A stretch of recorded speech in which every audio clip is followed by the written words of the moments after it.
What's up, guys? I'm back with another video, and let's get into it. So, a generous man will prosper. He who refreshes others will himself be refreshed. People curse the man who hoards grain, but blessing crowns him who is willing to sell. He who seeks good finds goodwill, but evil comes to him who searches for it. Whoever trusts in his riches will fall, but the righteous will thrive like a green leaf. He who brings trouble on his family will inherit only wind, and the fool will be servant to the wise. The fruit of the righteous is a tree of life, and he who wins souls is wise. Let's focus in on that one right there. 30. The fruit of the righteous is a tree of life, and he who wins souls is wise. I think what that means right there is that if you birth children, right, the tree of life, I think that means birthing children. The fruit of the righteous is a tree of life. So you gain the fruit of the righteous if you spread on life and have kids.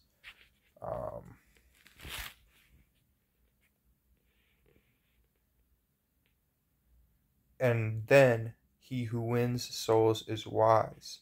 So basically it's just doing what God is telling us, right? At a certain point, he wants us to reproduce, to be fruitful with our children. So I'm just kind of connecting that link right there. And their souls is wise. So, all right, 31. If the righteous receive their due on earth, how much more the ungodly and the sinner? Okay. The righteous hate what is false, but the wicked bring shame and disgrace. So that one right there, the righteous hate what is fake. That's saying that like people that believe in the Bible, in God, in Jesus, they hate things that are false. Like they hate things that are not true. But the wicked, which is essentially the devil,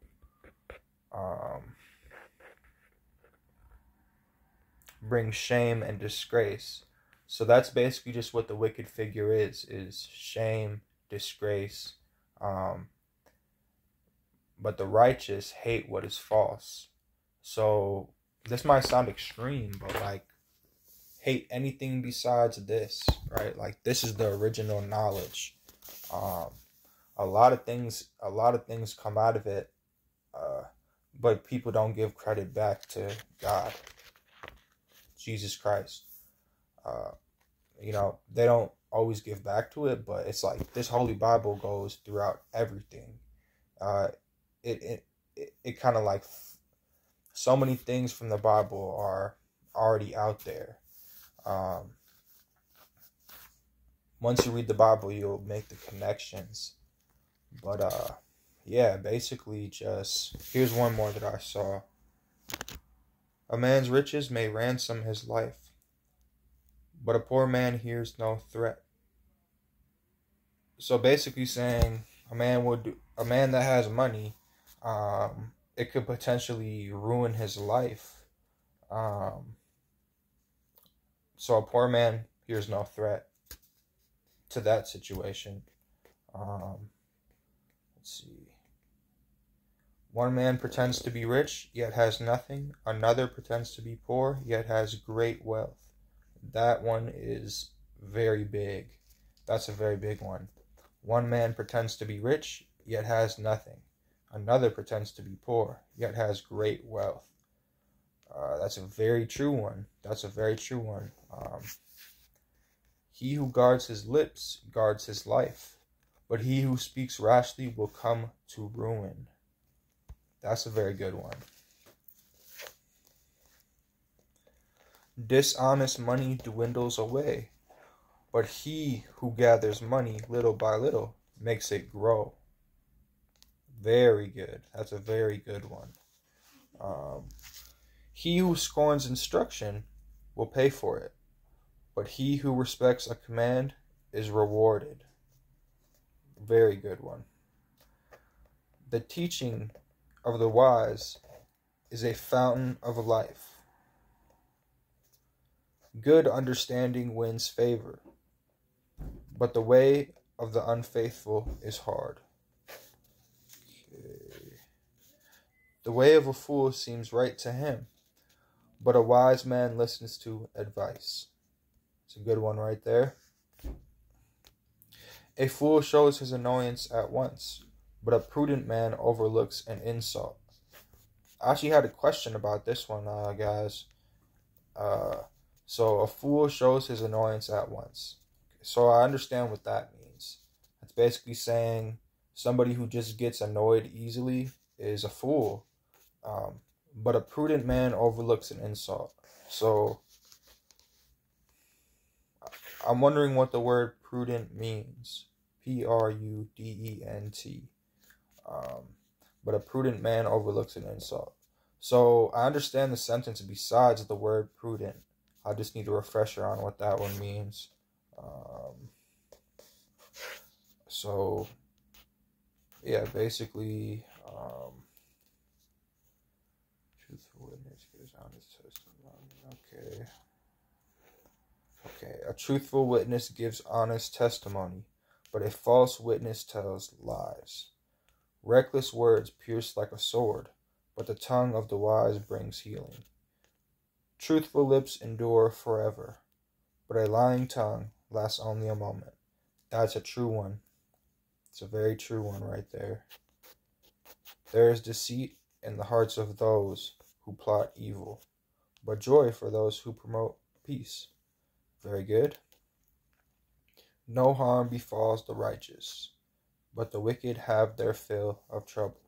The Lord detests lying lips, but he delights in men who are truthful. A prudent man keeps his knowledge to himself, but the heart of fools blurts out folly. So I'm starting to think that a prudent man just means like a proper man, or just basically a man that is good in the eyes of God, that is obeying his words. That's what I would get from prudent man. Okay. Diligent hands will rule, but laziness ends in slave labor. So this one, I didn't understand it, guys. So maybe like let me know down in the comments if you guys understand what this one means. But diligent hands will rule. I think that means that like people that are closest to God will rule. But laziness ends in slave labor. So maybe what he's saying is, if you're lazy, you'll have to work forever. Like, I'm not really sure what this one means. But I'm thinking maybe if you just like, let's say you could get a higher paying job, but you stay at the lower paying job, you'll probably have to work more hours. So like, let's say you found like, let's say you found a way to make money faster. That's okay in the eyes of God. Basically saying that could be a way that, basically, yeah, that's just like a tangent. But I don't really know what this one means, guys. So let me know down in the comments. An anxious heart weighs a man down, but a kind word cheers him up. An anxious heart weighs a man down, but a kind word cheers him up. So basically, I get this one, guys. This one is kind of saying like, an anxious heart will feel down. So someone who's anxious, they're gonna feel down, but a kind word cheers him up. So basically, it's just like this inevitable thing that Basically, when you think too much, you start to feel down, but someone's kind words will bring you out of that, and then it's just like an escape. um, so an anxious heart, someone who has a good heart but they're a little bit worried, um, they're going to feel down because of you know, you're overthinking something and then you're always thinking about it down. But the kind words cheer him up. So basically saying that that's the man or woman that needs the kind words the most, to bring them out of that, so we can all just improve. Like, you'll never understand what your words really mean to somebody. um, the words you have an impact, and it's easy to say negative words, but it's harder to say kind words. But if you can say kind words and cheer somebody up, then you should do it. Um, because it's really not that much harder.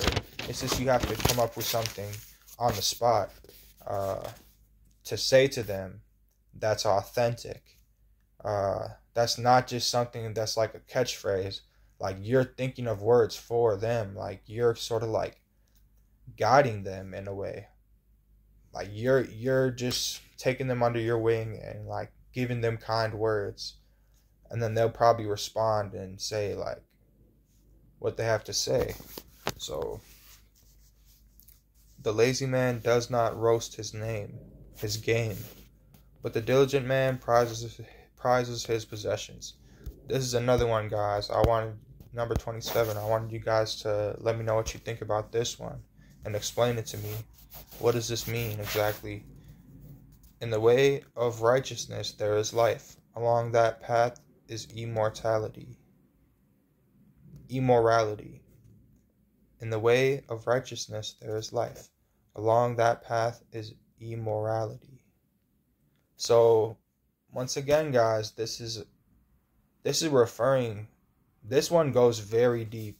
Like, this might be the whole golden one on the entire page. 28. In the way of righteousness there is life. Along that path is immorality. So they say walking the path of Christ is a thin walk. Like, it's a thin path to Christ, right? So in the way of righteousness there is life. Along that path is immorality.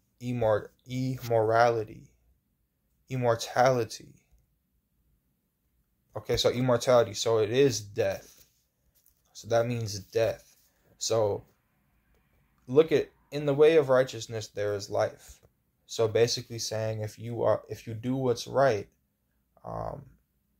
you're granted more life. You're not going to die like you do if you're sinning. So along that path is immortality.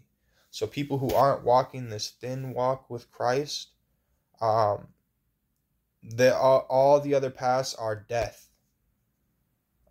So basically, if that puts a picture in your mind, it puts a big picture in my mind, because it's like you have this one walk with Christ, and then all these other paths are basically, you're not on that correct path. So there's only one path, really. There's only one path to be on, because all the other paths lead to death.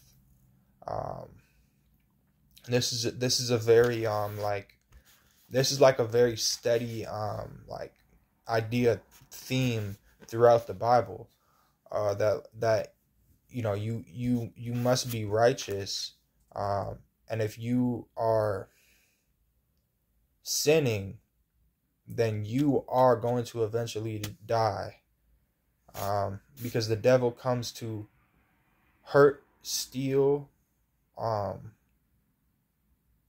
kill, guys. I mean, that's the last one, is like, he comes to kill. Don't forget that, guys. The devil comes to kill. So that's basically what really rings true about that sentence. So yeah, guys, let me know what you think down in the comments. That's about it for this video.